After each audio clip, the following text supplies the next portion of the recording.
నమస్తే welcome to YoYo Cine Talkies. Pavitra Gowda ప్రస్తుతం దేశవ్యాప్తంగా మారుమోగుతున్న పేరు. ఈమెతో సహజీవనం కారణంగా దర్శన్ క్రిమినల్ అయ్యాడు. అంతేకాదు రేణుకాస్వామి హత్యపై ఆరోపణలతో అరెస్ట్ అయ్యాడు. ఈ సమయంలో పవిత్ర గౌడ ఎవరనేది ఇప్పుడు చర్చనీయాంశంగా మారింది.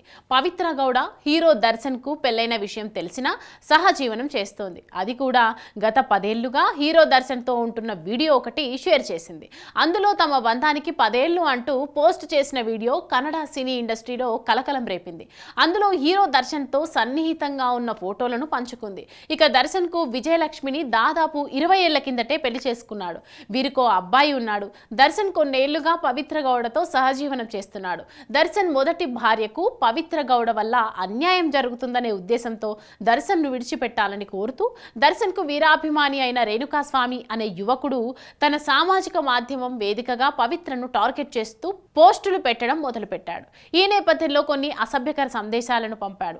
అంతేకాదు దర్శన్ ను విడిచి పెట్టకపోతే తీవ్ర పరిణామాలు ఉంటాయని హెచ్చరించాడు రేణుకాస్వామి. అదే అతని హత్యకు దారి తీసిందంటున్నారు. ఈ విషయమై అతని శవాన్ని మాయం చేసేందుకు తమకు 30 లక్షల రూపాయలను దర్శన్ ఆఫర్ చేశాడని ఈ కేసులో చిక్కిన 3 నిందితులు పోలీసులకు వాంగ్మూలం ఇచ్చారు.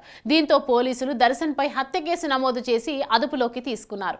ఈ విషయం తెలుసుకున్న ఆయన అభిమానులు పోలీస్ స్టేషన్ ను ముట్టడించారు. పవిత్ర గౌడ టీవీ నటిగా తన ప్రస్థానం మొదలుపెట్టి కొన్ని సినిమాల్లో నటించింది.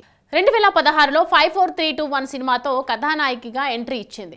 ఛత్రిగలు సార్ ఛత్రిగలు, అగమ్య, ప్రీతి కితాబు వంటి సినిమాల్లో నటించింది. నటి కాకముందు మోడల్గా పనిచేసిన పవిత్ర గౌడ రెడ్ కార్పెట్ స్టూడియో 777 పేరిట ఓ బొటిక్ నిర్వహిస్తోంది. తాజాగా తనను ఇన్స్టాగ్రామ్లో బెదిరించిన దర్శన్ అభిమాని హత్య కేసులో ఈమె కూడా నిందితురాలుగా ఉంది. హాయ్ హలో మెస్మరైజ్ చేసే మూవీ ముచ్చట్లు, రిలీజ్ అయిన వెంటనే రివ్యూస్, మీ అభిమాన తారల రియల్ స్టోరీస్, సినిమా సమాచారం ఏదైనా క్షణాల్లో మీ చెంతకు. మరింకెందుకు ఆలస్యం, యోయో సినీ టాకీస్ ని సబ్స్క్రైబ్ చేసుకోండి. హలో నోటిఫికేషన్ కోసం గంట కొట్టడం అస్సలు మర్చిపోకండి.